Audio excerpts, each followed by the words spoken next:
महाशिवरात्रि। लोग कहते हैं शिव जी की शादी की सालगिरह है, लेकिन सच कहूं तो यह आधी अधूरी बात है। यह रात सिर्फ जश्न की नहीं बल्कि उस खौफनाक अंधेरे की गवाह है जब पूरी दुनिया खत्म होने की कगार पर थी। एक ही रात में 3 ऐसी घटनाएं घटी जिन्होंने ब्रह्मांड का नक्शा बदल दिया।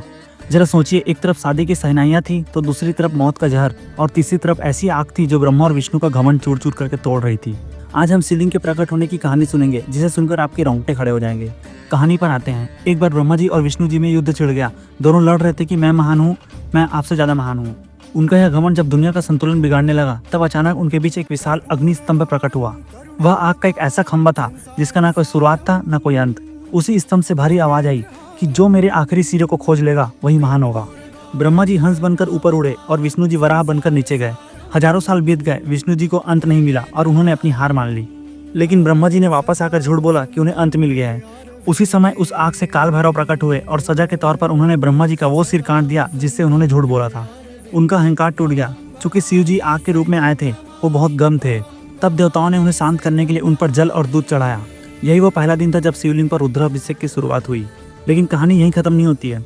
एक बार जब देवता कमजोर हो गए थे तो अपनी शक्ति वापस पाने के लिए समुद्र मंथन किया। सबको उम्मीद थी अमृत की, लेकिन निकला क्या? खतरनाक विष।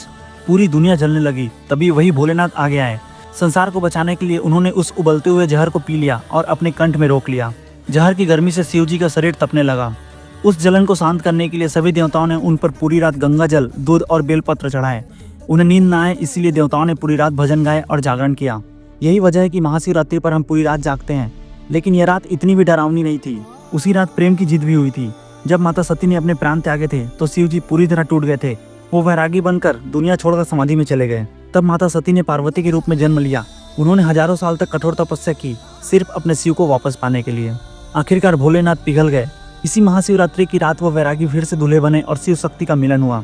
तो याद रखिए, जब आप इस महाशिवरात्रि महादेव को जल चढ़ाएं तो आप उस आग को शांत कर रहे हैं और उस जहर के दर्द को कम कर रहे हैं जिसके बारे में अभी आपने जाना।